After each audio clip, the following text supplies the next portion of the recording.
Greetings to everybody watching. I am your host, Unknown Cebu. Our topic for today is the history of the gruesome Bataan Death March.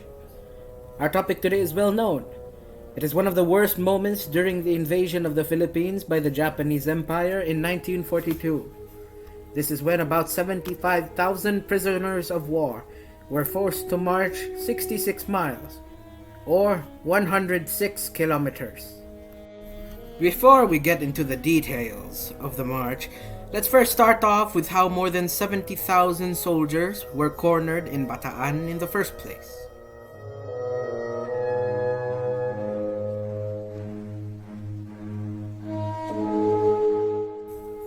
The Japanese Empire saw the Philippines as a strategic and resource-rich archipelago. To fully secure the interests of Japan in the Pacific, it had to be taken from its colonial power at the time, the United States. The beginning of this began on December 7th, 1941, the day that will live in infamy, the bombing of Pearl Harbor. Mere hours after the bombings at Pearl Harbor, Japanese planes were targeting strategic sites in the Philippines. Japanese troops would land on Luzon, then capture Manila, which was declared an open city to spare the civilians who were unable to evacuate. Lieutenant General Masaharu Homa was the commander of the 14th Army, which would engage the combined American and Filipino forces on Bataan. Several kilometers to the west of Manila, towards Manila Bay, is the Bataan Peninsula, a large peninsula for which the Bataan Death March is named after. This place saw some of the fiercest fighting during the invasion of the Philippines in 1942. Japanese forces launched offensive after offensive to dislodge the American and Filipino forces holding the peninsula. Aside from this, the fortifications in Manila Bay, which included the island fortress of Corregidor, the famous Fort Drum, the so-called concrete battleship, and other fortified islands were pounded day and night by artillery and air bombardment. Corregidor and Bataan were some of the last bastions of American and Filipino forces. The 70,000 or so soldiers defending what was left of American-held Philippines were mostly conscripts, draftees, and if they were professionally trained, they were still lacking in supplies. This was the force that would be fighting the Japanese, which were at the time in high morale and were experienced in battle. Starting on January 6, 1942, for months, Filipino and American forces, organized under the USAFE, or the United States Army Forces of the Far East, fought for as long as possible. Eventually, this resistance was smashed by Japanese forces, and right before the fall of the Philippines, General Douglas MacArthur retreated from the island fortress of Corregidor, heading on a plane to Mindanao, then later to Australia. On April 9, 1942, the siege of Bataan would end with the surrender of the combined Filipino-American forces. To date, it was the largest army under American command to surrender. More than 70,000 would fall to Japanese hands. The starving and exhausted troops found no more strength to resist, as they had been under siege for many months. Dwindling food and ammunition would force their surrender, which was what the Japanese were expecting to happen after the very successful last offensive. The ill-prepared Japanese underestimated the number of forces that would be captured from the siege. This is something that the Japanese did not expect, leading to minimal resources available to the prisoners.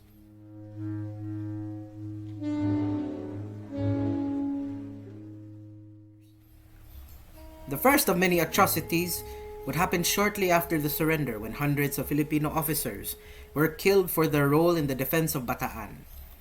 With this main group of prisoners executed, the Japanese ordered all troops who wished to surrender to assemble on the east coast of Bataan. From there, they used the main road, which led to camps near San Fernando in the north. Most prisoners, with the main body of those who surrendered, began the perilous journey from Mariveles, at the southern part of the Bataan Peninsula. This main group had to walk 66 miles to the rail junction at San Fernando. And so the march began. This march is a march of shame, as the Japanese would taunt and kill American and Filipinos alike for many reasons, many of them mundane. If a prisoner stopped to rest, they would be killed by either being shot or bayoneted. If the person asked for water or food, they would be shot or bayoneted. To the Japanese, these men were disgraceful for surrendering, and thus saw them as little more than forced labor. Sometimes for no reason at all, the Japanese would beat the prisoners as they marched. If you were a prisoner of war during the Bataan Death March, you had no choice. You had to march or you die. This is possibly because of the code of Bushido implemented by the Japanese. The Bushido code emphasized that the honor and loyalty of the soldier was above else, and that surrender would disgrace you and your honor. Because of the Bushido code, Japanese soldiers and officers felt no remorse in killing prisoners of war. To them, those who had surrenders were not worth respect. Regular Filipino civilians and Filipino guerrillas alike tried to the best of their ability to provide food and water, and sometimes medicine to the marching soldiers. Sadly, if these people were caught in the act of trying to help the prisoners, they too were executed in the same way as the prisoners were. Fellow soldiers would help each other on the way by carrying those who could no longer walk in makeshift bags to deter the Japanese from killing them. In the heat and death of the Philippine summer, the 75,000 prisoners of war marched for days, almost unending. Each day they would march 25 miles, which was much more than the standard American march distance. Those who could not keep up died or were killed. Little mercy could be extracted from the Japanese, as some that were close to death were buried alive or forced to dig their own grave. Others died to diseases like malaria and dengue fever. Finally, at the junction at San Fernando, the prisoners were packed into rail cars and shipped off to Camp O'Donnell. Along the way, an undetermined amount died, but some believe that the number could range as low as 8,000 to as high as 12,000. The march took more than 5 days to complete, and for some, it would take 10. Sadly for these prisoners of war, their nightmare was not yet over. You see, Japanese POW camps, or labor camps, had a much higher death rate than their counterparts in Germany. In German POW camps, you can expect a death rate of about 3 to 4%, but in a Japanese POW camp, you can have rates that sometimes rose as high as 25%. This meant that in some cases, a quarter of all the prisoners sent to these camps were statistically expected to die there. So the nightmare of the prisoners would continue for many years until the end of the war.